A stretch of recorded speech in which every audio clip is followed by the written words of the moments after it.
ચલો તો પ્રીવિયસ લેક્ચરમાં આપણે ઇલુસ્ટ્રેશન નંબર 6 નું ડિસ્કશન કરતા હતા, જેમાં ઓપરેટિંગ એક્ટિવિટી આપણે ફાઇન્ડ આઉટ કરી હતી. ઇન્વેસ્ટિંગ એક્ટિવિટીમાં ત્રણ ટોપિક જોયા હતા, જેમ કે investment purchase, investment sold, plant purchase અને પ્લાન્ટ સોલ્ડ. આટલા ટોપિકનું ડિસ્કશન કર્યું હતું. ચલો પછી જોઈ લઈએ ફિક્સ એસેટમાં બીજું કોઈ નામ છે કે નહીં. તો પહેલો હતો પ્લાન્ટ, જે આપણે ડિસ્કશન કરી લીધું. પછી નામ હતું ઇન્વેસ્ટમેન્ટ, એ બી ડિસ્કશન કર્યું હતું. પછી આમાં કોઈ ફિક્સ એસેટ આપણી પાસે નથી. તો સિમ્પલ એસેટના ટોપિક પૂરા. છતાં બી હજી એક યાદ કરવાનું, પીએનએલમાં કોઈ ઇન્કમ તો નથી થઈ ને. ઇન્ટરેસ્ટ રિસીવ એવું છે, હા, ઇન્ટરેસ્ટ ઇન્કમ રિસીવ. તો ઇન્વેસ્ટિંગ એક્ટિવિટીનો ભાગ છે, તો મેન્શન કરી દઈશું interest receive.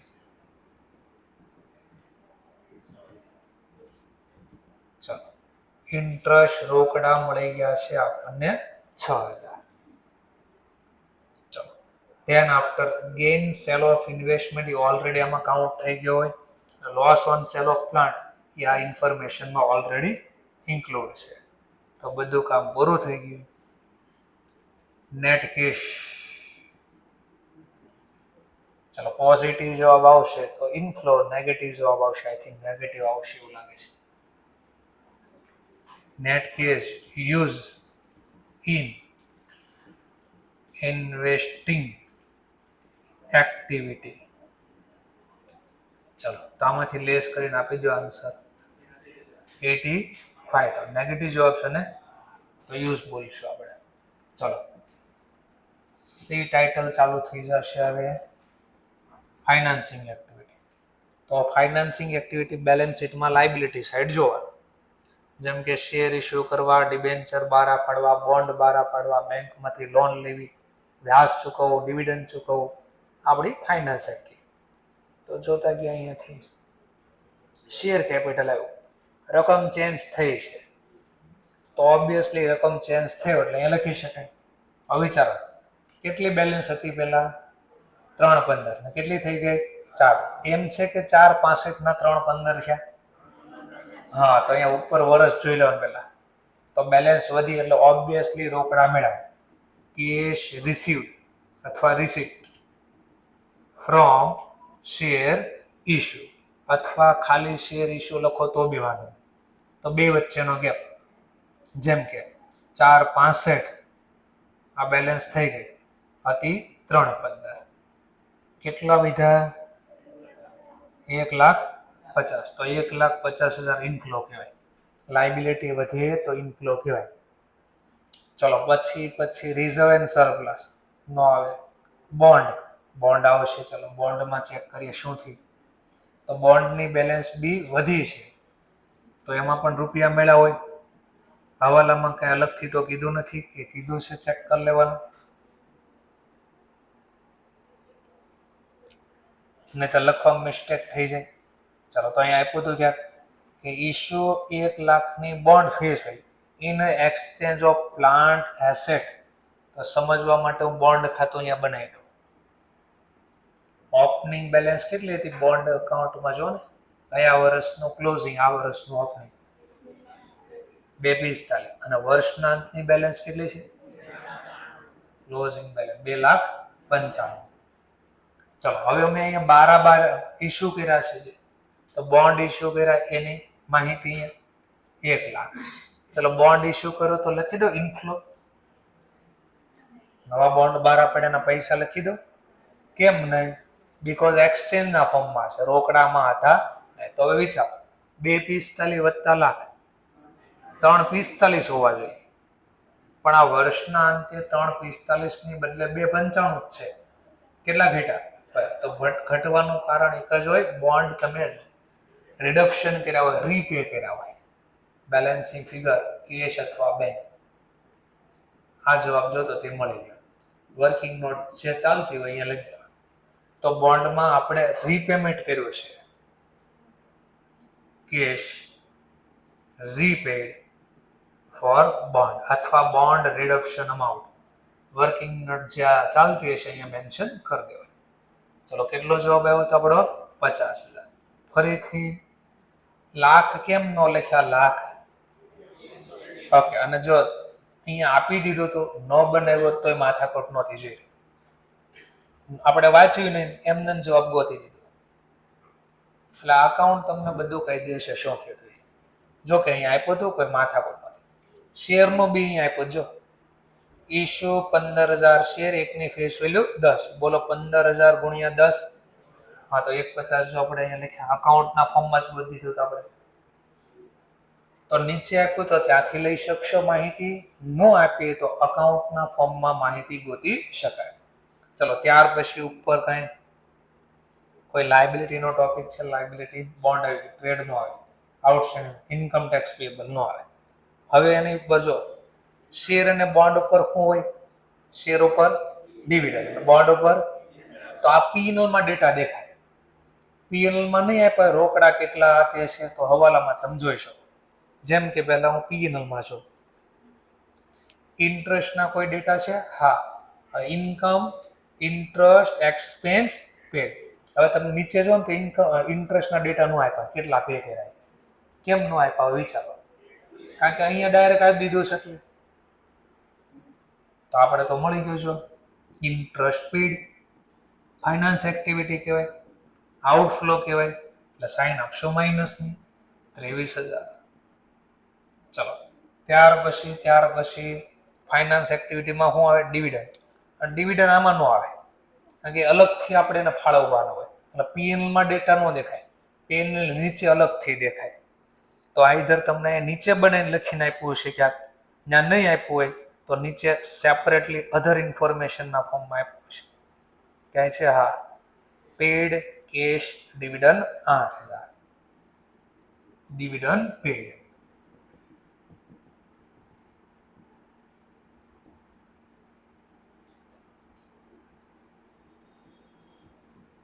Dividend paid 8,000 minus sign. બધા ટોપિક પૂરા થઈ ગયા. સિમ્પલ ટોટલ કરી દે. આઈ થિંક પોઝિટિવ જવાબ આવશે. Net cash from financing activity કેટલા કીધા? 69. ચલો ઇન્સ્ટિટ્યૂટ આપણે ABCM નો લખો તો ઇન્સ્ટિટ્યૂટ આમ લખશે. નેટ કેશ પેલા અહીંયાથી પેલા લખી આ ત્રણેયનો સરવાળો. Net cash ABC from A વત્તા B વત્તા C એટલાનો સરવાળો બાદબાકી કરશે. 47,000 માઇનસ 85,000 વત્તા 69,000. પોઝિટિવ જવાબ આવ્યો? હા, તો 31. અને પછી લખશે plus opening balance cash and cash equivalent. જવાબ તો બેમાં એક જ આવશે. તો ઉપર જરા ચેક કરી લો બેલેન્સ શીટમાં ઓપનિંગ કેશ બેલેન્સ ક્યાં આપી હતી? હા, 15,000 અને વત્તા નવા 31,000 આ વર્ષે કેશ આવ્યા. તો ટોટલ કેટલા થઈ ગયા? 46. 46,000 ને હું નામ આપશું? Closing balance cash and cash equivalent. તો જો તમને ક્લોઝિંગમાં 46 હશે જોઈ રહ્યા. 46 આ રીતે આવ્યા એ સમજાયું આપણે. સમજાણો ટોપિક ક્યાં? તો કાલે જે ટોપિક શીખ્યા હતા એનું આપણે ડિસ્કશન પાછું કરી આપ્યું છે. ચલો નવો ક્વેશ્ચન જોઈએ પાછો. જોઈ લો આન્સર બધા અહીંયા આપ્યા છે ઇન્સ્ટિટ્યૂટ. 46,000 લાસ્ટમાં. અને ઓલો બોન્ડ વાળો અહીંયા સમજાવ્યો. નોન કેશ એડજસ્ટમેન્ટ હતું, જેમ કે બોન્ડ ઇસ્યુ કરાય, એક્વિઝિશન ઓફ પ્લાન્ટ, તો એ અમારે રેકોર્ડ થાય નહીં. ચાલો ઇલુસ્ટ્રેશન નંબર 7. આવો જ્યારે ક્વેશ્ચન આવે ને તો નીચે હવાલામાં પહેલા જોઈ લે કે અધર કઈ માહિતી આપી છે તો એ માહિતી ત્યાં ટીક કરી દેવાની. જેમ કે એક તો તમને ડેપ્રિસિએશનના ડેટા છે અને કોઈ એસેટ સોલ્ડ કરીને ડેટા છે. એસેટનું નામ વ્હીકલ છે, એકનું નામ છે ફિક્સચર. તો તમારે અહીંયા બેલેન્સ શીટમાં જ આ ડેટા આપ્યો ને ટીક કરી દો કે આ નંબરની માહિતી જ્યારે બનાવો ત્યારે પહેલા ધ્યાનમાં લેવાની છે. ચલો, ત્યાર પછી એક્સ્ટ્રા કોઈ બેલેન્સની માહિતી આપી છે હવાલામાં, અધર ઇન્ફોર્મેશન નહીં, તમને ખાલી હવે કીધું આધાર ઇન્ફોર્મેશન હતી. Prepare cash flow statement. Prepare cash flow statement for the year ended 31st March 2001. ચલો, કઈ મેથડ તો એ કીધું નથી આ લોકોએ પાછું. ચલો ઉપર આવી જાઓ, બાકીના બધા ડેટા ચેક કરો અને એના આધારે લો અહીંયાથી આ દાખલો સ્ટાર્ટ થયો. ડાયરેક્ટ મેથડ દેવી કે ઇનડાયરેક્ટ કન્ફર્મ કરો. જો P&L ના બધા ડેટા આપ્યા હોય, સેલ એટલું હતું, પરચેઝ એટલું હતું, આ ખર્ચો એટલો હતો, એ બધા ડેટા આપ્યા હોય તો તમે કઈ માહિતી પ્રમાણે દાખલો શરૂ કરી શકો? ડાયરેક્ટ. અને એ બધા ડેટા ન આપ્યા હોય તો તમે કઈ માહિતી પ્રમાણે ચાલુ કરી શકો? ને ઇનડાયરેક્ટ. કારણ કે નેટ પ્રોફિટ તો તમને મળી જ જાય, ભલે P&L ખાતું ન આપ્યું તો ક્યાંથી મળે? બેલેન્સ શીટમાંથી. જેમ કે જો અહીંયા રિઝર્વ એન્ડ સરપ્લસમાં કેટલા આપ્યા છે? ઓપનિંગ કેટલા હતા? 4. ક્લોઝિંગ કેટલા થઈ ગયા? 5. તો અહીંયાથી ગોતી શકો. માની લો મેં P&L જોયું પણ નહીં, જો હું અહીંયાથી દાખલાની શરૂઆત કરું, આ જે નેટ પ્રોફિટ કે ને રિટેન અર્નિંગ કહેવાય. બેલેન્સ શીટમાંથી જે નેટ પ્રોફિટ કે નેટ લોસ લખો એ રિટેન અર્નિંગ કહેવાય. Written earning. રિટેન એટલે જાળવી રાખો. ધંધામાં આટલા રૂપિયા પડ્યા છે, કારણ કે બેલેન્સ શીટમાં છેલ્લી રકમ આવે, બધું ફાળવા પછી 4, 5 -4 એટલે 4 ની બેલેન્સ 5000 થઈ ગઈ. કેટલો નફો વધ્યો હશે આ વર્ષે? 1000.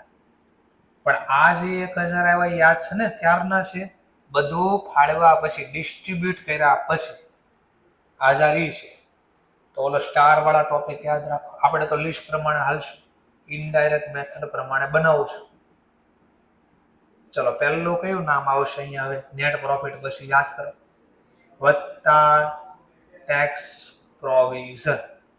તો દાખલામાં તમને ક્યાંક અલગથી ટેક્સ પ્રોવિઝનના ડેટા આપ્યા હશે, જોઈ લેવાનું. નીચે નોટ્સ ટુ અકાઉન્ટ એવું આપ્યું છે. હા, અહીંયા આપ્યું. અધર પ્રોફિટ લોસના થોડા ડેટા ડિસ્ક્લોઝ કર્યા છે. ટેક્સ એક્સપેન્સ, કરંટ ટેક્સ બોલો, ટેક્સ એક્સપેન્સ આ AS-22 માં ડિટેલમાં આવશે. 1500 રૂપિયા. તો હું પ્લસ કરી દઉં 1500 રૂપિયા. ચલો, પછી આપણું ટાઇટલ કયું આવશે? પછી આપણું ટાઇટલ નોન કેશ એક્સપેન્સ. આને નેટ પ્રોફિટ બિફોર ટેક્સ નો બોલાય આ વખતે. આગળ તો હું અહીંયા સરવાળો કરીને બોલતો હું નેટ પ્રોફિટ બિફોર ટેક્સ. હવે હું આને હજી ન બોલી શકું. વિચારો કેમ? કારણ કે હજી આ તો છેલ્લે બેલેન્સ શીટમાં આવે ત્યારે બધું ફાળવા પછી. આ બધું શું ફાળવે? જનરલ રિઝર્વ અને ડિવિડન્ડના ફાળવા પછી. તો હજી ડેટા તમે આમાં લીધા નથી, તો હું આને ન કહી શકું નેટ પ્રોફિટ બિફોર ટેક્સ. એટલા માટે ચલો નોન કેશ એક્સપેન્સ લઈ લઈએ. કોણ આવશે નોન કેશ એક્સપેન્સમાં? ડેપ્રિસિએશન, અમોર્ટાઇઝ. તો ક્યાંય ડેટા આપ્યા છે? હા, હમણાં પેલો હવાલો ટીક કરે જોઈ રહ્યા.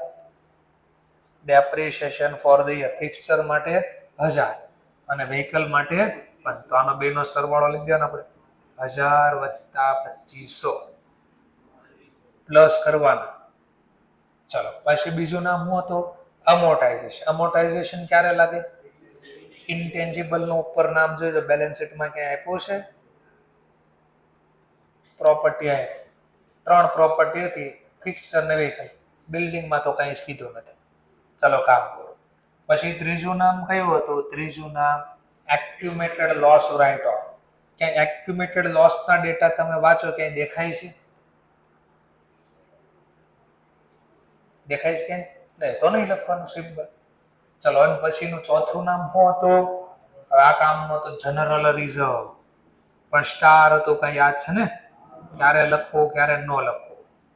જો P&L માં બેલેન્સ શીટમાંથી P&L ના ડેટા લ્યો અને તમને દાખલામાં આપ્યું હોય એટલા ફાળવા તો લેવા પડે. જેમ કે રિઝર્વ એન્ડ સરપ્લસમાં જોઈ નામ પેલા લિસ્ટ. રિઝર્વ એન્ડ સરપ્લસમાં તો એક જ નામ છે રિઝર્વ એન્ડ સરપ્લસમાં, કયું? Profit loss. ઉપર હું જોઈ જાઉં ત્યાં ક્યાંય જનરલ રિઝર્વ તો નથી આપ્યું ને ક્યાંય બીજે ક્યાંય? નહીં. એક જ ડેટા હતા તો જનરલ રિઝર્વના ક્યાંય ફાળવા હોય નહીં. ચલો અધર ઇન્ફોર્મેશન જોઈ લો. દાખલામાં ક્યાંય આપી છે? નથી આપ્યો જનરલ રિઝર્વનો ડેટા.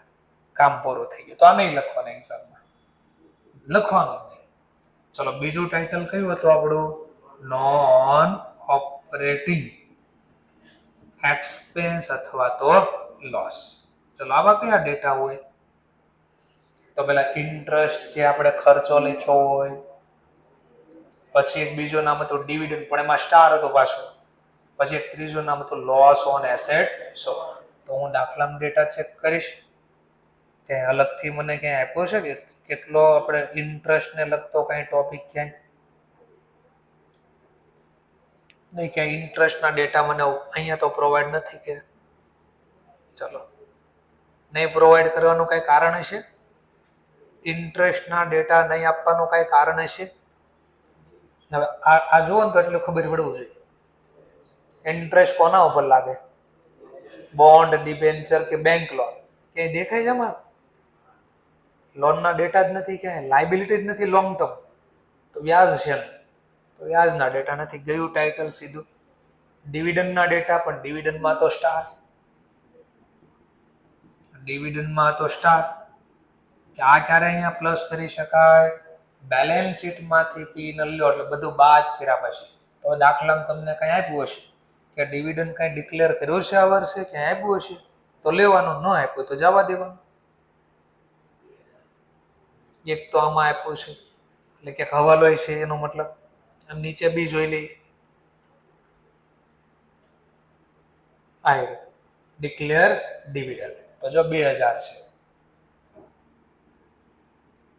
ચલો હવે 2 મિનિટ સમજવા માટે હું આને થોડી વાર અહીંયાથી એને ઇરેઝ કરી દઉં 2 મિનિટ માટે. સરવાળો કરો ને જોરાનો પેલા છે તો 45 જોઈએ પ્રોફિટ બિફોર ટેક્સ. મને કહેજો રિટેનરની બેલેન્સ શીટમાં 1000 ગયા કઈ રીતે? પેલા જો બેલેન્સ શીટમાં 1000 રૂપિયા ગયા કઈ રીતે જો. તો પેલા આપણી પાસે નફો કેટલો હતો? 20. એમાંથી ટેક્સ બાદ કર્યો હતો, પછી એમાંથી હું બાદ કર્યું હતું? ડિવિડન્ડ. તો બોલો આ પહેલા તો આપણે જે ખર્ચો ડિક્લેર કર્યો ડિવિડન્ડ, પહેલા ડિવિડન્ડ. બોલો ડિવિડન્ડ એ કઈ એક્ટિવિટીનો ભાગ? ઓપરેશનમાં લખાય કોઈ દી? પણ જો 1000 ગોતતી વખતે માઇનસ થઈ ગયા તો જ મેં આ પ્લસ કરી દીધા. બીજું ઓર ટેક્સ આપણો ઓપરેશનનો જ ખર્ચો, પણ આપણે એક્સપેન્સ નો લખવાનો. આપણે તો હું લખવાનો કેશ કેટલા પે કર્યા, તો મેં એક્સપેન્સ માઇનસ કર્યા. જો 1000 ગોતતી વખતે 1500 માઇનસ થઈ ગયા, અસર નીલ કરવા પ્લસ થઈ ગઈ. તો મારે એનો મતલબ આ 3 માહિતી નો લખી હોય, આ 3 1 2 3. આના બદલે દાખલામાં જે આપ્યું તો સીધું એ લખી શકો. Profit before tax 45. હા લખી શકાય. આપ્યું હોય તો ડાયરેક્ટ લખી શકાય નેટ પ્રોફિટ બિફોર ટેક્સ. તો હું દાખલાની શરૂઆત સીધી નથી કરતો. તો 2 રીત હતી, બંને રીત શીખવાડી. મારે જોવાય ન જોવા શું હતું, મેં નેટ પ્રોફિટ પીએનએલ બેલેન્સ શીટમાં જ ગોતી દીધું અને પછી બાકીના ડેટા ક્રમમાં લખી નાખ્યા. ચલો કામ પૂરું. હજી કોઈ નામ હતું આમાં નોન ઓપરેટિંગમાં? એક્સપેન્સ તો 2 જોયા, ઇન્ટરેસ્ટ અને ડિવિડન્ડ. લોસના ડેટા ચેક કરો તો ક્યાંય કીધું છે એસેટ વેચવાથી લોસ થયો એવો કઈ? નહીં, પ્રોફિટ છે, લોસ નથી. જવા દો, કામ પૂરું. હવે કામ લાગશે ચોથું ટાઇટલ. કયું આવશે ચોથું ટાઇટલ આપણું? નોન ઓપરેટિંગ ઇન્કમ અથવા ગેઇન, પ્રોફિટ. ચલો આમાં હું આવતા નામ યાદ કરો. ઇન્ટરેસ્ટ રિસીવ, ડિવિડન્ડ રિસીવ અને કોઈ એસેટ વેચવાથી કે ઇન્વેસ્ટમેન્ટ વેચવાથી નફો થયો. તો 3 નામ માટે હું છે ને જો અહીંયા જોઈ લો, બેલેન્સ શીટ જોઈ લો. જો તો ક્યાં રોકાણના ડેટા આપ્યા છે? વ્યાજ શેના ઉપર મળે? વ્યાજ મળે ક્યારે? પણ શેનું? ઇન્વેસ્ટિંગ શું એમ? આ બોન્ડમાં શેરમાં ન મળે વ્યાજ, શેર ઇક્વિટી, બોન્ડ, ડિબેન્ચર કે બેંકમાં એફડી મૂકો તો ડેટા જ નથી. જો તમારે ગોતવાનું ન હોય એટલે મને અહીંયાથી જ ખબર પડી. બીજું જો ડિવિડન્ડ ક્યારે મળે, કોઈ શેરમાં પણ રોકાણના ડેટા નથી તો ડિવિડન્ડ ન મળે, કોઈ દી ન આવે. ત્રીજું વધુ એક, કોઈ એસેટ વેચવાથી નફો. તો એસેટમાં જો પ્રાઇસ અપડાઉન થઈ છે તો તમારે આઈધર અકાઉન્ટના ફોર્મમાં ગોતવો પડે અથવા દાખલામાં નીચે અલગથી ક્યાંક આપ્યું હોય. તો પહેલા આપણે નીચે જોઈ લઈએ એ પ્રોફિટ લોસના ડેટા આપ્યા છે એસેટના. હા હમણાં જોયા હતા. પ્રોફિટ ઓન ડિસ્પોઝલ, તો મિલકત વેચવાથી નફો બી થયો 700, પણ એ ઓપરેશનનો ભાગ નથી તો માઇનસ. પ્રોફિટ ઓન એ શું વેચ્યું છે આપણે, vehicle. Profit on vehicle sold અથવા સેલ અથવા ડિસ્પોઝલ કેટલો છે 700. ઓપરેશનનો હિસ્સો નથી એટલે માઇનસ. કામ પૂરું. ચોથું ટાઇટલ શું આવશે આપણું, ચેન્જ ઇન વર્કિંગ કેપિટલ. ચલો આમાં શું આવશે તો પેલા કરંટ એસેટ. આવો ઉપર કરંટ એસેટમાં આપ્યું છે ઉપર કરંટ એસેટ, પહેલા ઉપર જોવાનું.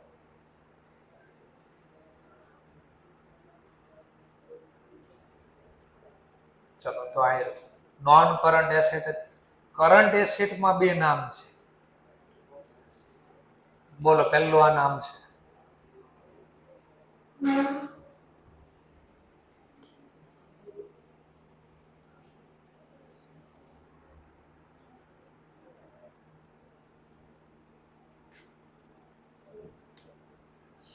ચલો કરંટ ઇન્વેસ્ટમેન્ટ. વધ્યા ઘટ્યા એમ નહીં લખ્યું છું કરંટ એસેટ તો ઇન્વેસ્ટમેન્ટ નો લો. આ કઈ એક્ટિવિટીનો કરંટ હોય કે લોંગ ટર્મ હોય, ઇન્વેસ્ટ તો ઇન્વેસ્ટિંગ એક્ટિવિટીમાં જ લખાય. તો આ ભૂલ થાય નો લઈ લેતા. જો અટવાડવા પહેલું જ નામ આપી દે. અને મારે જો હિપ્નોટાઇઝ કરી દે હોય ને તો આનું ત્રીજું નામ લખો, બીજું નો લખો. એટલે આ બે તો લખ્યા કે આમાં અમે શું બાકી રાખવું, એને લખી દો. હારે ન લખતા ભૂલ. ઇન્વેન્ટરી લખાય. ચલો ઇન્વેન્ટરી. ચલો ઇન્વેન્ટરીમાં ચેક કરો વધ્યા કે ઘટ્યા. 1000 ના થઈ ગયા 2000, સોરી 14000 ના થઈ ગયા 17000. તો વધ્યા ને. હા, ઇન્ક્રીઝ ઇન ઇન્વેન્ટરી અથવા ઇન્વેન્ટરી ઇન્ક્રીઝ, જે લખો એ બે વચ્ચેનો ગેપ. 3 એસેટ વધે તો આઉટફ્લો, તો તમે આઉટફ્લો ની સાઇન આપી. ચલો પછી ટ્રેડ રિસીવેબલ 6000 ના થઈ ગયા 8, તો ઈ બી વધ્યા. ઇન્ક્રીઝ ઇન ડેટર બોલો, કસ્ટમર બોલો, ટ્રેડ. હવે જો છે ને અહીંયા જે નામ લખ્યું એ જ લખવાનું, ડેટર નહીં લખવાનું, નકર એને ગોતવું પડે કે આ નામ ક્યાં ગયું. ઇન્ક્રીઝ ઇન ટ્રેડ રિસીવેબલ 2000 વધે તો આઉટફ્લો, તો લખી દેવાના આપણે. ચલો ત્યાર પછી કેશ એન્ડ કેશ ઇક્વિવલન્ટ અહીંયા નો લખાય, છેલ્લે લખવાનું. ચલો એસેટ નું ટાઇટલ પૂરું થયું. લાયબિલિટી ઉપર આપીએ છીએ કરંટ લાયબિલિટી. હાય ટ્રેડ પેયેબલ. ચલો શું થયું ટ્રેડ પેયેબલ, ઈબી વધ્યા. ઇન્ક્રીઝ ઇન ટ્રેડ પેયેબલ કેટલા વધ્યા તો બે વચ્ચેનો ગેપ 15. લાયબિલિટી વધે તો ઇનફ્લો. ચલો અધર કરંટ લાયબિલિટી. હવે આ નો લખી શકાય, અધરમાં છે હું પેલા ઈ જોવો પડે. જેમ કે અહીંયા લખ્યું આઉટ અધર કરંટ લાયબિલિટીમાં 3 નંબરમાં એમ લખ્યું આઉટસ્ટેન્ડિંગ રેન્ટ, તો પછી અહીંયા આવે તો પેલા અંદર જોવાનું 3 નંબરના ટાઇટલમાં છે કોનું નામ, તો ખબર પડશે. ક્યાં 3 નંબરની નોટ્સ. આ તો ડિવિડન્ડ પેયેબલ ની વાત કરે. એ તો કઈ એક્ટિવિટીનો ભાગ, ફાઇનાન્સ. તો એ ફાઇનાન્સમાં લક્ષ્ય અહીંયા નો આવે. ચલો તો કરંટ લાયબિલિટીમાં એક નામ હતું પૂરું. બીજું નામ છે શોર્ટ ટર્મ પ્રોવિઝન. ચલો શોર્ટ ટર્મ પ્રોવિઝન કેમ નહીં, મેં તો કીધું તો હા લખાય. પણ એવું કીધું હતું જો અલગથી અહીંયા પ્લસ કર્યું છે તો પછી એડવાન્સ ટેક્સ કે ટેક્સ પ્રોવિઝનને વર્કિંગ કેપિટલમાં ધ્યાનમાં લેવાનું નહીં. ચલો પૂરું થઈ ગયું. હવે શું તો ઘણીવાર ઇન્સ્ટિટ્યૂટ શું કરશે ખબર, આનો સરવાળો આઉટર કોલમમાં લખશે. પહેલા સરવાળો બાદબાકી આ વર્કિંગ કેપિટલ છે ને એ બધાનો આ બધાનો સરવાળો બાદબાકી માની લો સમજવા માટે 2 કોલમ રાખો છો અને આખાનો સરવાળો બાદબાકી કરીશ. પછી આઉટર કોલમમાં લખશે 1000 1500 2000 -700 -3000 -2000 ને વત્તા 1500 કેટલા શું થયું? સરવાળો બાકી છે ડેપ્રિસિએશન. ચલો ભાઈ સરવાળો બાકી રહી ગયો લખવાનો લખી દઈએ પહેલા 3800 પોઝિટિવ કે નેગેટિવ? પોઝિટિવ. તો આ લોકો જે અહીંયા પોઝિટિવ જોવે ને 3800 આને શું બોલશે ખબર છે? Net cash flow from operation. Operation તો ધંધાનું સામાન્ય કામકાજ, ધંધામાંથી એટલા મળ્યા અને એમાંથી પછી માઇનસ ટેક્સ પેડ. આ કમાવી તો આપવાનો અને કરનું આપવાનું એમ. તો આવું તમે અલગથી લખવું હોય તો લખી શકો, ન લખવું તો કાંઈ નહીં. ટેક્સ પેડ ગોતી દઈએ. ચલો ટેક્સ મારે માની લો અકાઉન્ટ જ બનાવો તો મારા મનમાં જે સેટ હોય એ પ્રમાણે લખીશ. તો ટેક્સ પ્રોવિઝન પહેલા ઓપનિંગ બેલેન્સ લખ્યું. ચલો ટેક્સ પ્રોવિઝન ઓપનિંગ બેલેન્સ 1000 વત્તા પીએનએલમાં જે પ્રોવિઝન થયો છે પીએનએલનું પ્રોવિઝન 1500 માઇનસ ક્લોઝિંગ બેલેન્સ વર્ષના અંતે ચૂકવવાના બાકી 1500. તો બધા વચ્ચેનો ગેપ 1000. તો 1000 ચૂકવા હોય માઇનસ આઉટફ્લો. અને હવે જે જવાબ આવે એને અહીંયા બોલશે એ 2800 net cash inflow from operating activity.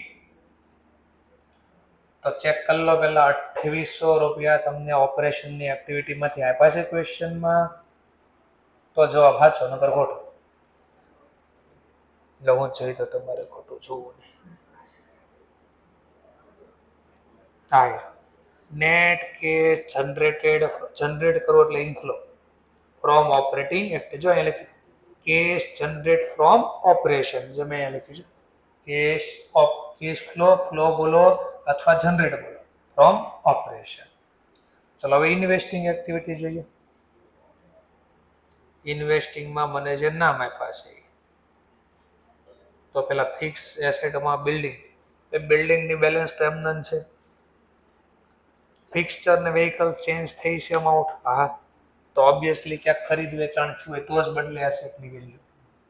ચલો તો પહેલું નામ રાખ્યું છે આપણે ફિક્સચર. ચલો ઓપનિંગ બેલેન્સ ફિક્સચરની કેટલી હતી તો 11000. ક્લોઝિંગ બેલેન્સ કેટલી છે ફિક્સચરની તો કે 17000. ચલો આના ઉપર કઈ ડેપ લાગ્યો હોય કે મિલકત ખરીદ વેચાણ કર્યું હોય છે ડેટા આપ્યા છે તો આના ઉપર ડેપ કઈ આપ્યો છે કેટલો છે 2000 1000. ચલો કોઈ ફિક્સચર વેચવાના ડેટા કઈ દાખલામાં આપ્યો છે અથવા ને વેચવાથી કઈ પ્રોફિટ કે લોસ નથી તો સિમ્પલ બેલેન્સિંગ ફિગર. અહીંયા ઘટે તો સેલ, અહીંયા ઘટે તો પરચેસ. તો આઈ થિંક અહીંયા ઘટે એવું લાગે છે પરચેસ બેલેન્સિંગ ફિગર. આ ખરીદી કરી હોય કેટલા 7 અને ખરીદી કરવી તો શું કહેવાય આઉટફ્લો. તો વર્કિંગ નોટ 1 શેના હતા fixture purchase. Fixture purchase minus જવાબ આવ્યો તો માઇનસ કેટલા ખરીદ્યા 7000. ચલો બીજું એક ખાતું બનાવી દેવી વેહિકલ. અને આના આમ ન લખો તો ઇક્વેશનના ફોર્મમાં બી તમે લખી શકો vehicle opening balance 8,000. Closing balance 12,500. આનો કાંઈ ડેપ આપ્યો છે પહેલા? કેટલો? 25. ચલો હવે એને વેચવાના કે પ્રોફિટ લોસના કાંઈ ડેટા આપ્યા છે તમને, અથવા ની બુક વેલ્યુ કાંઈ હતી એવું કાંઈ આપ્યું છે? ચલો હવાલો જોઈ લઈએ. આપ્યું હશે તો કે હા આપ્યું છે, ડાયરેક્ટ જ આપી દીધું. પ્રોસીડ એટલે મેળવો, sale. Proceed on disposal of vehicle, વેચવાથી કેટલો નફો થયો એ આપ્યો છે, અને વેચ્યું કેટલા બીબી આપ્યું છે 1700. તો સેલ યાદ કરજો પાછું, માની લો પેલા કેશ. જો તમે સેલ વેલ્યુ અહીંયા લખો, તમને શીખવાડ્યું કે પ્રોફિટ લોસ અલગ લખવો પડે, તો બોલો આમાં કઈ પ્રોફિટ હતો? હા, પ્રોફિટ ઓન ડિસ્પોઝલ 700. હવે અહીંયા ઘટે તો પરચેઝ, અહીંયા ન ઘટે કારણ કે સેલ આવી ગયું, ડેપ્રિસિએશન આવી ગયું, તો અહીંયા જ ઘટશે 8,000. તો પરચેઝ. અને જો કોઈ બુક વેલ્યુ લખી હોય અહીંયા, જેમ કે બુક વેલ્યુ કેટલી છે દાખલામાં, તો આપ્યો જો એસેટ વેચીને રિટર્ન ડાઉન એટલે બુક વેલ્યુ ઘટાડેલી વેલ્યુ, તો બુક વેલ્યુ 1000. જો હું 1000 લખું ને તોય જવાબ આવી જાય, તો યાદ આવશે. એટલે યાદ રાખજો, જો બુક વેલ્યુ લખો, અહીંયા બુક વેલ્યુ લખો, રિટર્ન ડાઉન વેલ્યુ લખો, તો પ્રોફિટ લોસ અલગ નહીં લખતા, નકર જો 700 લખો ને અલગ પાછા તો આન્સર મેચ ન થાય. તો પ્રોફિટ લોસ અલગ નહીં લખવાનું. પ્રોફિટ લોસ અલગ ક્યારે લખવાનો? સેલ વેલ્યુ લખો. જેમ કે મારે લખવી છે અહીંયા સેલ વેલ્યુ, તો એ તો તમને 1700 આપી છે, તો મારે પછી પ્રોફિટ અલગ લખવો પડે એનો 700. તો મળી ગયું. તો વ્હીકલ બી પરચેઝ કર્યા છે આપણે. ચલો વ્હીકલ પરચેઝ કર્યા છે અહીંયા 8,000. આ વર્કિંગ નોટ તમે જે બનાવી છે 1 2 3 4 જે હાલતી હશે લખી દેવાની, અને આ બી ખરીદા આઉટફ્લો. ચલો હવે કાંઈ ઇન્વેસ્ટમેન્ટ કર્યું હોય, કાંઈ વેચવું હોય, અથવા એના ઉપર વ્યાજ ડિવિડન્ડ કાંઈ મેળવ્યું હોય, તો ઉપર આઈ થિંક હતા ઓલા શોર્ટ ટર્મ ઇન્વેસ્ટમેન્ટમાં ક્યાંક નામ આવ્યું હતું.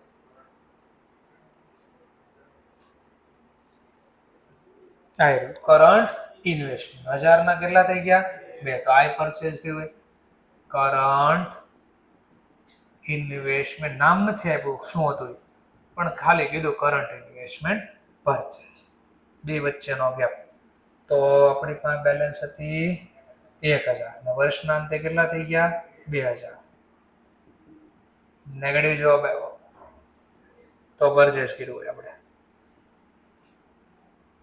ચલો બીજા કોઈ ડેટા નથી, ધેટ્સ ઓલ. કામ પૂરું. નેગેટિવ જવાબ જ આવશે આમાં. તો net cash use in investing activity, બોલો જવાબ 16,000. નેગેટિવ જવાબ. ચલો ફાઇનાન્સિંગ એક્ટિવિટી ગોતી ગયો. તો ફાઇનાન્સિંગમાં પહેલા જોવાનું કોણ આવે? Bond, debenture, share capital. તો અહીંયા પહેલું આપ્યું ચેન્જ છે આ જો. તો શેર કેપિટલમાં 1 નંબરની નોટ્સમાં જો હું આપ્યો છે ઇક્વિટી શેર આપ્યા હતા. તો ભાઈ 50 ના 60 ક્યારે થાય? નવા 12 પાડી દો. ન્યૂ શેર ઇશ્યુ, બે વચ્ચેનો gap. Closing balance 60,000, opening balance 50. કેટલો ભાવ વધારો થયો? 10,000. તો ઇનફ્લો કહેવાય. હે મિલકત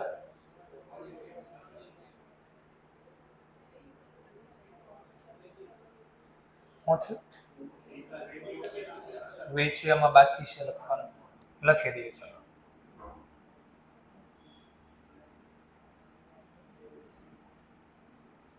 વેહિકલ સોલ્ડ,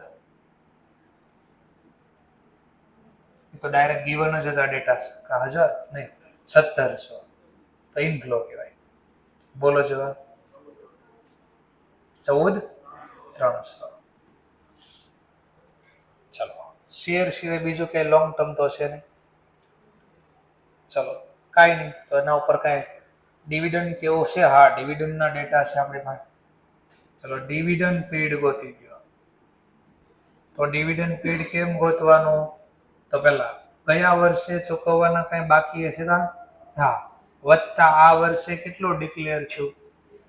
2000 માઇનસ વર્ષના અંતે કઈ છે નહીં, નીલ. તો એનો મતલબ બધા ચૂકવી દીધા છે. આ વર્ષે ડિક્લેર કરવી અને જૂનું બાકી હશે. જો આ 1 રૂપિયો ન આપ્યો તો અહીંયા બોલો છે વર્ષના અંતે.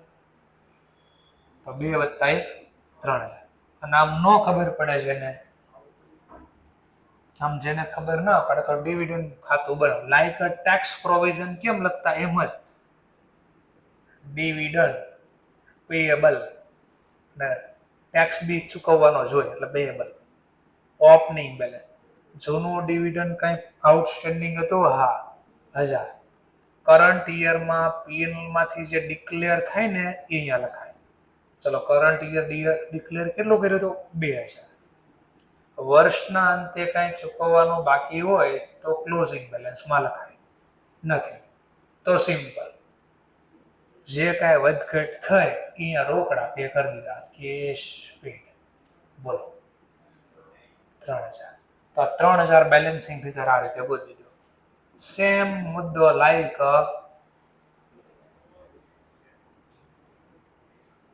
ટેક્સ પ્રોવિઝનમાં જેમ લખતા. ચાલો પછી આઈ થિંક ઇન્ટરેસ્ટ તો નહોતો કામ પૂરું.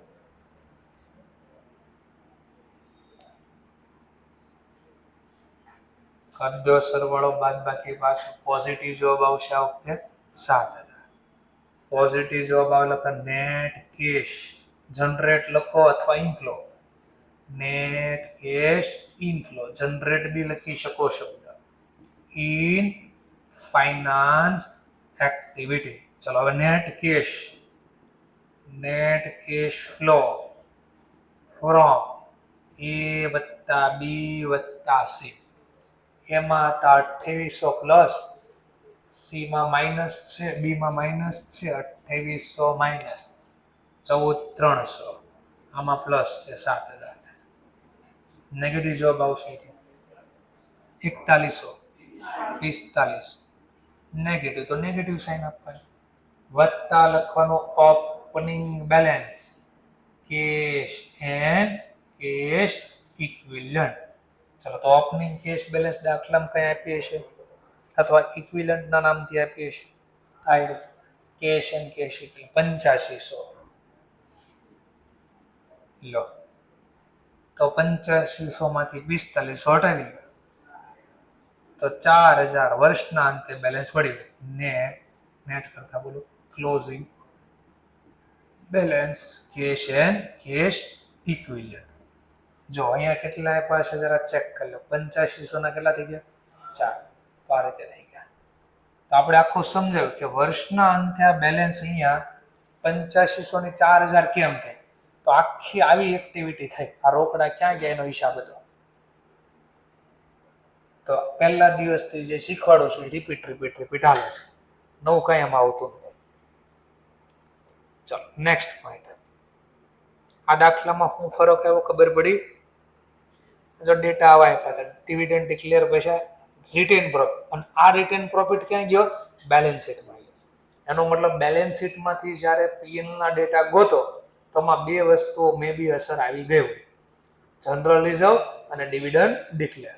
તો આમાં જનરલ રિઝર્વ નહોતો પણ ડિવિડન્ડ ડિક્લેર હતો એટલે મેં જો ડિવિડન્ડ ને પ્લસ કર્યો હતો સ્ટાર વાળામાં. જો જનરલ રિઝર્વ નહોતો નકર ઈ બી પ્લસ કરે. ચલો આગળ આવીએ આપણે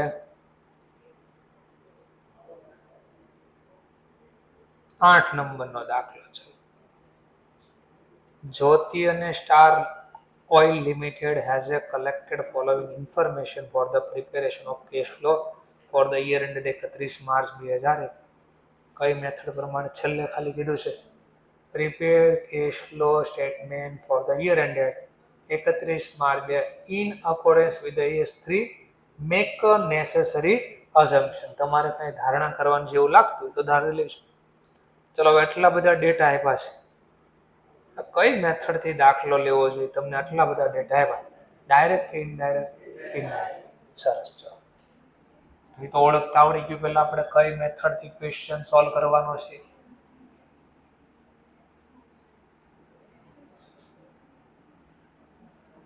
ઇનડાયરેક્ટ મેથડ. ઇનડાયરેક્ટ મેથડમાં દાખલાની શરૂઆત ક્યાંથી કરવાનો? નેટ પ્રોફિટ અથવા નેટ. જો નેટ લોસ આપ્યો તો માઇનસ કરવાનો. ફરીથી રિપીટ કરું છું, નેટ લોસ દાખલામાં આપે તો માઇનસ સાઇન આપવાનું. ઓકે, પણ આપણને આપ્યો છે નેટ પ્રોફિટ. કેટલો છે? 25. હવે બરાબર બોલો, એ સાંભળ્યું.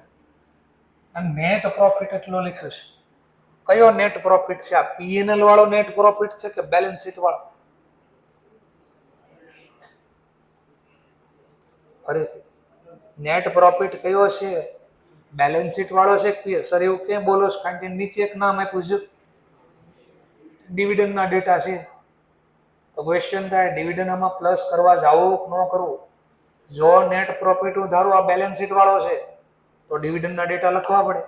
અને જો હું ધારું નહીં આ તો પીએનએલ છે, બિફોર એપ્રોપ્રિએશન, તો ડિવિડન્ડ લેસ નો થાય. તો હમણાં જ 2 મિનિટ પહેલા મેં દાખલો લખ્યો ને, એમાં બાજુમાં ક્યાંક લખ્યું હતું બેલેન્સ શીટમાં ડેટા હોય રિટેન અર્નિંગ બોલાય. શું બોલાય ને? Written earning. અને અહીંયા ક્યાંય એવું નથી લખ્યું નેટ પ્રોફિટ આફ્ટર એપ્રોપ્રિએશન અથવા તો રિટેન અર્નિંગ. અને પીએનએલ ના ડેટાની જેમ બેલેન્સ શીટના ડેટા નથી આપ્યા. નતર ન્યાય વેરીફાઈ કરી લો. તમે આ બે શબ્દ કીધા, નેટ પ્રોફિટની પાછળ નથી લખ્યું આફ્ટર એપ્રોપ્રિએશન, અથવા બીજું એવું નથી લખ્યું કાઉન્સમાં રિટેન અર્નિંગ. તો એનો મતલબ આ બેલેન્સ શીટના ડેટા નથી. આ સીધા શેના ડેટા હશે? પીએનએલ. તો ક્યાંથી ધારણા કરી એને કીધું અઝમ્પશન એ લગાવો. તો અઝમ્પશન કઈ લગાવી એ બી શીખવાડી. નકર અહીંયા સીધું કહી દે નહીં આવો તો ધારી લો આ તો આફ્ટર એપ્રોપ્રિએટ નો થાય ને. ભાઈ ધારવાનું કંઈક રીઝન એવું છે. તો હું અહીં લખી દો નેટ પ્રોફિટ બિફોર એપ્રોપ્રિએશન. એટલે હું એપ્રોપ્રિએશન એટલે ફાળવણી પહેલા. કઈ વસ્તુ ફાળવણી? જનરલ લીઝો અને ડિવિડન્ડ. તો હું અહીંયા ડિવિડન્ડ પ્લસ ન કરી શકું. ચલો આપણે 4 ટાઇટલ, હું ટાઇટલ નહીં લખું પણ એમાં જે લિસ્ટ છે ને એ લાઈનમાં લખી દઈશ. ચલો પહેલું લિસ્ટ શું આવતું? તો પેલા ટેક્સ પ્રોવિઝન આપણે પહેલા લઈ લઈએ, વત્તા ટેક્સ પ્રોવિઝન. દાખલામાં આપ્યું છે ટેક્સ પ્રોવિઝન. આ પ્રોવિઝન ફોર ઇન્કમ ટેક્સ 5000. ચલો પછી નોન કેસમાં પહેલું શું આવતું? ડેપ્રિસિએશન ના ક્યાં? Depreciation charge from profit and loss 20000 વત્તા ડેપ્રિસિએશન. જો તમારે ટાઇટલ ન આપવું ઉપર તો કોઈ પ્રોબ્લેમ નહીં, પણ ક્રમમાં નામ યાદ રાખવાનું. પછી બીજું નામ હતું એક્યુમેટેડ લોસ. જરા ચેક કરો ને કે એક્યુમેટેડ લોસના ડેટા આપ્યા છે તમને? લોસ ક્યાંય રાઇટ ઓફ કર્યું એવું લખેલું આવતું નથી. કામ પૂરું થઈ ગયું. ચલો તો એના કોઈ ડેટા નથી, જવા દો. પછી બીજું નામ શું હતું? નોન કેશમાં જનરલ લીધો, પણ એ તો ક્યારે? આફ્ટર એપ્રોપ્રિએશન છે ને, કામ પૂરું. ચલો પછીનું ટાઇટલ આપણું કયું ચાલુ થાય? નોન ઓપરેટિંગ એક્સપેન્સ અથવા લોસ. છે કોઈ non operating expense? Interest income, interest expense, interest expense. ચલો ઇન્ટરેસ્ટ એક્સપેન્સ આપ્યું છે તમને 10000. જો ઓલું પાછું આવ્યું, મેં સુધારાયું પણ ખરા, મને યાદ છે. તો અહીંયા હું લખ્યું પીએનએલ માં ઇન્ટરેસ્ટ પે ના ડેટા નો જોઈએ આપણે, એક્રુઅલ પ્રમાણે ખર્ચ હોય લખવો છે. તો મને ખાસ યાદ છે, મેં તમને ચેન્જ બી કરાવ્યો. મેં કીધું અહીંયા છાપવા મિસ્ટેક છે, તો અહીંયા એક્સપેન્સ લખવાનું. પછી બીજું નામ શું હતું? અહીંયા ઇન્ટરેસ્ટ પણ સ્ટાર હતો, સોરી ડિવિડન્ડ. અહીંયા સ્ટાર હતો. કે શું હતો ડિવિડન્ડ નો સ્ટાર? બેલેન્સ શીટમાં એટલે આફ્ટર એપ્રોપ્રિએશન. આ તો બિફોર એપ્રોપ્રિએશન. ડિવિડન્ડ આવી ગયું. વધુ લોસ ઓન એસેટ સોલ્ડ. ક્યાંય છે પેલું દેખાણું? Loss on sale of asset વત્તા લોસ ઓન એસેટ સોલ્ડ.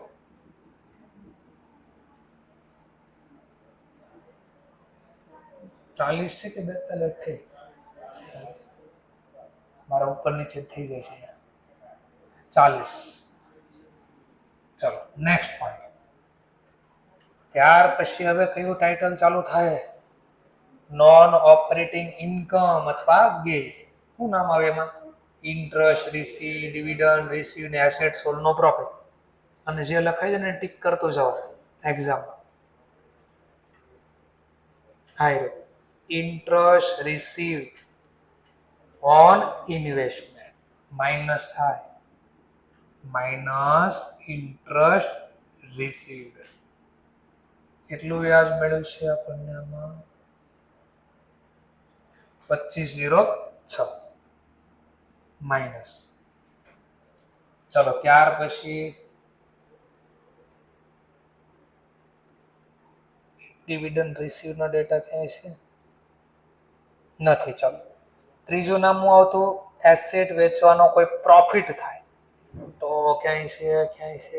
હા આયરો profit on sale of investment 100 minus profit on investment sold 100 negative.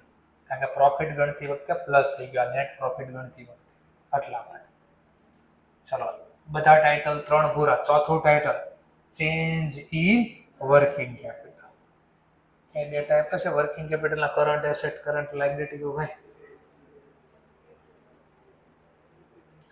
આ તો સીધું જ આપી દીધું, કામ જ થઈ ગયું.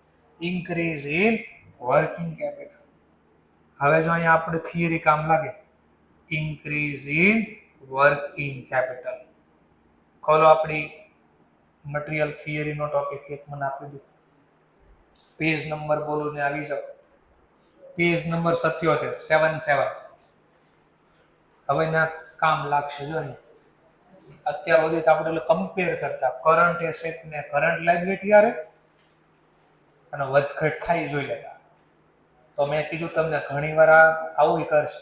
તો આમાં જો મેં લખ્યું હતું 77 ઉપર ઓર કરી ઉપર પહેલું. જો વર્કિંગ કેપિટલ વધે તો શું સમજવાનું? આઉટફ્લો. અને વર્કિંગ કેપિટલ ઘટે તો ઇનફ્લો. આવું લખ્યું હતું. તો હવે જો અહીંયા કામ લાગશે. શું લખ્યું છે? Increase in working. તો અહીંયા કઈ સાઇન આપવી ખબર પડી ગઈ. તો કઈ સાઇન આપશો? Minus outflow. કેટલા છે? 56081.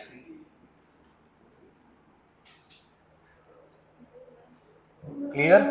ચલો પછી ટેક્સ પેડ લખવું પડશે માઇનસ ટેક્સ પેડ. એકચ્યુઅલ કેટલા છે કેવા?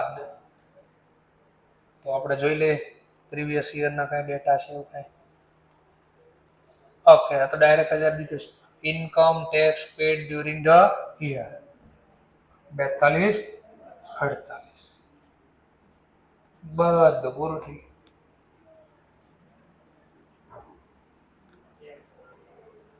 પોઝિટિવ નહીં આવે, નેગેટિવ આવે છે. 56,000 છે એટલે 2895 નેગેટિવ જવાબ આવ્યો. તો net cash use in operating activity એ. ચલો બી ઇન્વેસ્ટિંગ એક્ટિવિટીના કોઈ ડેટા છે? હા આપ્યું છે. પ્રોફિટ લોસ આપ્યા જ છે. તો એક તો આપ્યો લોસ ઓન એસેટ સોલ્ડ અને એસેટ વેચીની બુક વેલ્યુ કેટલી હતી? 185. તો ઇન્વેસ્ટમેન્ટ સોલ્ડ કર્યું એમાંથી આવ્યા. જોજો બરાબર ઇન્વેસ્ટમેન્ટ સોલ્ડ કરવાથી આવ્યા 185. હા આપ્યું છું ને. જો ઇન્વેસ્ટમેન્ટ જો લખ્યું વેચવું એસેટ સોલ્ડ પણ એ બુક વેલ્યુ આપી છે. આપણે તો સૂત્ર યાદ કરી લઈએ. માની લો ઇક્વેશનમાં ફોર્મમાં પ્રોફિટ લોસ નું સૂત્ર ક્યાંક આવું હતું. પ્રોફિટ અથવા લોસ બરાબર cell value minus book value. તો તમને દાખલામાં શું આપ્યું? જો બુક વેલ્યુ કેટલી? 150. આ ગોતવો છે પણ આ બેમાંથી કઈ ડેટા આપ્યા છે? હા લોસ આપ્યો છે. લોસ કેટલાનો થયો? 40. લોસ આવ્યો છે. ચલો હવે વિચારો. તો હવે શું કરવાનું? વિચાર. આ માઇનસ છે, આ બાજુ જાય શું થઈ જાય? પ્લસ. અને માઇનસ પ્લસ માઇનસ. તો સેલ વેલ્યુ કેટલી થઈ જાય? તો સેલ વેલ્યુ બરાબર માઇનસ પ્લસ માઇનસ 185 માઇનસ 40 કેટલા? 145. તો સેલ વેલ્યુ આવે 145. સમજાણો મુદ્દો? તો અહીંયા સીધું આમ કહી શકું સેલ વેલ્યુ કેમ મળે? Book value minus loss. 185 minus loss, કારણ કે લોસ તો થાય પૈસા ઓછા મળે એટલે આ લેસ કરવાનું રીઝન સમજાય. ચલો પછી કોઈ પ્રોપર્ટી વેચવાનો કઈ પ્રોફિટ લોસ છે? હા, profit on sale of investment આપ્યો છે અને એની જો હું લખ્યું તો યાદ કરો 3 નામ આપ્યા હતા. બુક વેલ્યુ બોલો, કેરિંગ અમાઉન્ટ બોલો, અથવા આગળના દાખલામાં આવ્યું તો WDV, રિટર્ન ડાઉન વેલ્યુ. રકમ વાંચ્યું તો ના એ શબ્દ દેખાણો તો. Property plant equipment at WD, ઘટાડેલી value, book value, carrying amount, આ ત્રણેય શબ્દ એક હતા. તો એકમાં WDV આવી ગયું. જો ત્રણેય આન્સર મળી ગયા આપણને. એક દાખલામાં WDV લખ્યું, આ દાખલામાં અહીંયા એકમાં લખી નાખ્યું હતું બુક વેલ્યુ અને હવે એકમાં લખે છે કેરિંગ. તો ત્રણેયનો મતલબ એક હતો. ચલો તો કેરિંગ અમાઉન્ટ વેચી એની કેટલી છે? 27,750. તો ઇન્વેસ્ટમેન્ટ સોલ્ડ માંથી શું થયું એ જરા ચેક કરી. ઇન્વેસ્ટમેન્ટ સોલ્ડ, ચલો એના કેટલા આવ્યા? પહેલા 100 અને વેચવાથી શું થયું? પ્રોફિટ હોય તો પ્લસ, લોસ હોય તો માઇનસ. તો પ્રોફિટ કહે છે આ 100 કોણ કહે છે? કેરિંગ અમાઉન્ટ તો 27,765 છે. સેલ વેલ્યુ ગોતવાની છે અને આટલા વેચવા, આ તો બુક વેલ્યુ વેચવાથી નફો થયો, એક્સ્ટ્રા બીજા મળ્યા હોય 100, તો ટોટલ થયા હોય 27,865. તો પોઝિટિવ જો ગયા. ચલો આની સિવાય ક્યાંય વ્યાજ મેળવવું હોય, ડિવિડન્ડ મેળવ્યું હોય કોઈ ડેટા છે? હા, આઈ interest income receive. Interest receive કેટલા ઇન્ટરેસ્ટના રિસીવ થયા? 2506.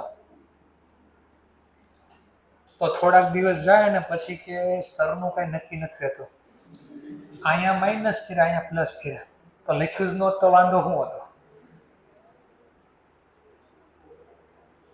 ત્યારે કાંઈ બુદ્ધિ નહીં હાલે, ત્યારે આવું લોજિક હાલશે કે એક કામ કર્યું તો અહીંયા માઇનસ થઈ ગયા, આ પ્લસ થઈ ગયા, તો 0 થઈ ગયા, કે લખ્યું જ ને શું વાંધો?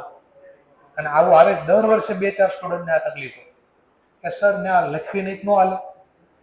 એટલે હું કહું તું ભૂલી ગયો? એ ના ના સર બધું યાદ છે. બસ એ જ મને યાદ હતું, તને કેટલું યાદ છે? કારણ કે લોજિક લાગતું બંધ થઈ જાય ત્યારે. ચલો ત્યાર પછી કઈ ડિવિડન્ડના ડેટા છે? ડિવિડન્ડના ડેટા લાઈનમાં જોવો ને બધું. ઇન્ટરેસ્ટ આવી ગયા, આ નો આવે. આ શેના ડેટા છે? ઇન્ટરેસ્ટ એક્સપેન્સ ને ઇન્ટરેસ્ટ પેડ, ફાઇનાન્સ. ફાઇનાન્સ પર વર્કિંગ કેપિટલ લખાય. પરચેઝ આવી ગયું, ફિક્સ એસેટ ખરીદી, ફિક્સ એસેટ પરચેઝ. હવે જો નીચે પાછું એમ નથી પણ ફિક્સ એસેટ પરચેઝ કરીને પેમેન્ટ એટલું હતું નહીં, તો સીધું એનો મતલબ જે આપ્યા પૂરા પેમેન્ટ કરી દીધા. 14,560 માઇનસ. ચલો પછી બીજું કઈ નામ આપ્યું છે? ઇન્વેસ્ટમેન્ટ એન્ડ જેવી joint venture. Investment in joint venture. તો બી કેટલા છે? 3850. તો વેન્ચરમાં રોક્યા તો પૈસા ગયા, રોકાણ કહેવાય.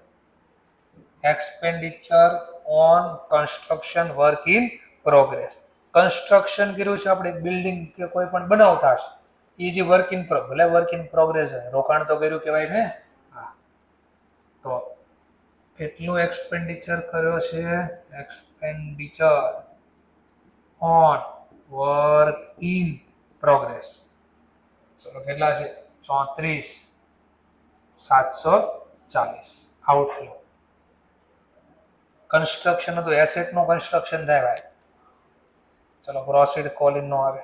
રિસિપ્ટ આવશે. હા, receipt of grant for capital project. આ પ્રોજેક્ટ નાખ્યા છે કોઈ આપણે, એના ઉપર ગ્રાન્ટ મળે. શીખશો ES12 ક્વેરી રહી તો વાંધો નહીં, ES12 શીખશો ગવર્મેન્ટ ગ્રાન્ટ ને આ મુદ્દો કવર થઈ જાય. ચલો તો આ રોકાણ કર્યું હતું એના બદલામાં રોકાણ કર્યું એટલે ખર્ચો તો બદલામાં ગવર્મેન્ટે આપણને સહાય કરી, ગ્રાન્ટ એટલે સહાય, તો એટલા પાછા આવી ગયા. ખર્ચો કર્યો મત પાછા. તો શેના હતા નામ નથી, આખું capital project. Grant received for capital project. કેટલી મળી ગ્રાન્ટ? 12 મળ્યા એટલે plus. Proceed from long term borrowing નો આવે, proceed from short term borrowing નો આવે, ઓપનિંગ નો આવે, એટલે બધા ટોપિક પૂરા.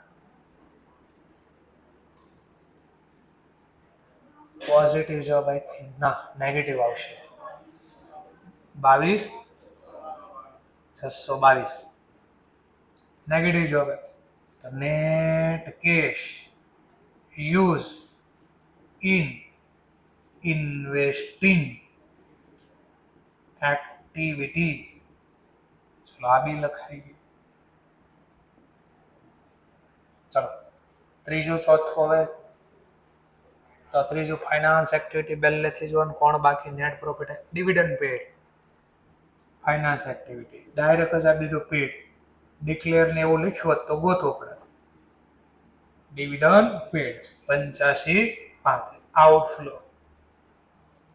ચલો ત્યાર પછી જો આવું થાય બે દાખલા કમ્પેર કરે આગળનો દાખલો જો છે ને હું કહેતો તો આ ડિવિડન્ડ સર અહીંયા પ્લસ કર્યો આ માઇનસ કર્યો તો સરનું કઈ નક્કી નથી રહેતું. ક્યારેક લખે છે ક્યારેક પાછું જો ખોટું લખે. ત્યાં 3,000 લખ્યા 2,000 લખ્યા ડિવિડન્ડના. જો કે અને નવાઈની વાત થઈ કે આમાં તો લખ્યા જ નથી. આવું બધું ભ્રમ પેલા હે. હવે વિચારવાનું ત્યારે સ્ટાર ને શું કામ આપ્યો તો, શું કામ લખ્યું, શું કામ ન લખ્યું, અને 2,000 ની બદલે 3,000 કેમ અહીંયા લખ્યા એ બધું યાદ કરવું પડશે. ચલો ગયું. પ્રોવિઝન નો આવે, ઇન્કમ ટેક્સ નો અહીંયા નો આવે, આ બંનેનો ડેપ્રિસિએશન પ્રોફિટ નો આવે, ઇન્વેસ્ટમેન્ટ સોલ્ડ, ઇન્ટરેસ્ટ ઇન્કમ નો આવે. હા ઇન્ટરેસ્ટ એક્સપેન્સ આવશે પણ ઇન્ટરેસ્ટ એક્સપેન્સ નહીં, ઇન્ટરેસ્ટ પેડ આવે.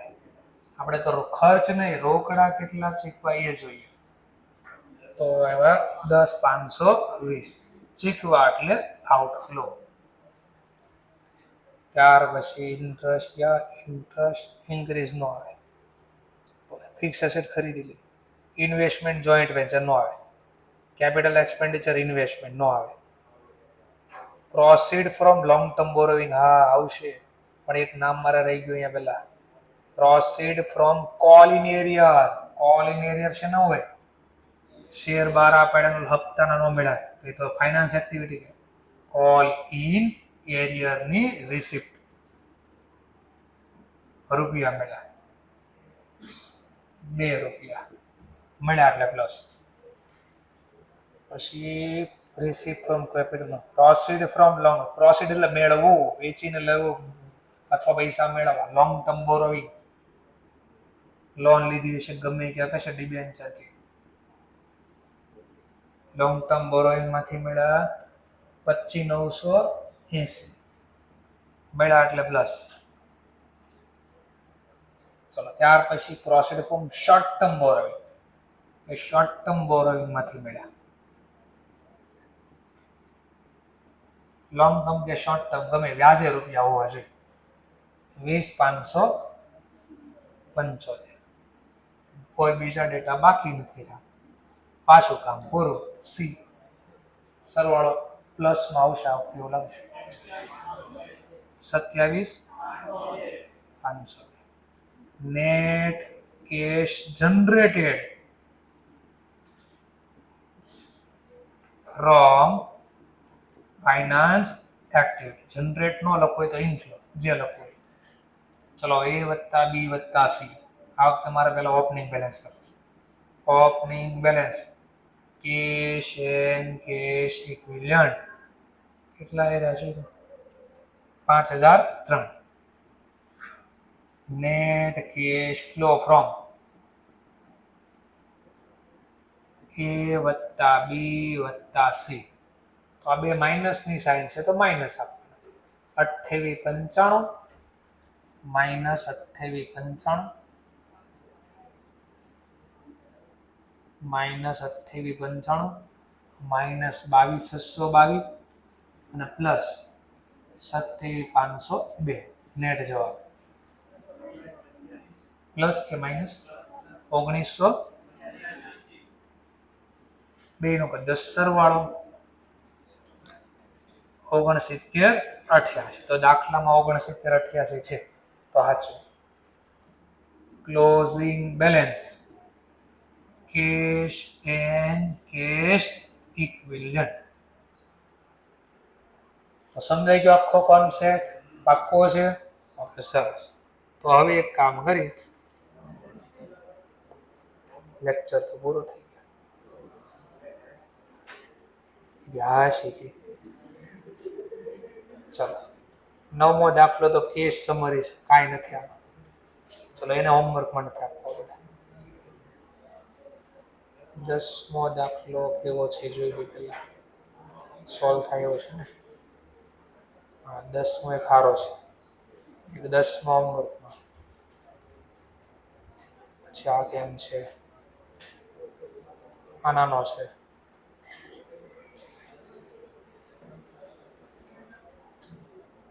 દસમો ને 11મો, 10, 11 બે હોમવર્કમાં આપીશ. 11મો એકદમ નાનો છે, એકદમ નાનો, બસ એટલું જ છે. તો 10 અને 11 હોમવર્કમાં રહેશે. Thank you very much.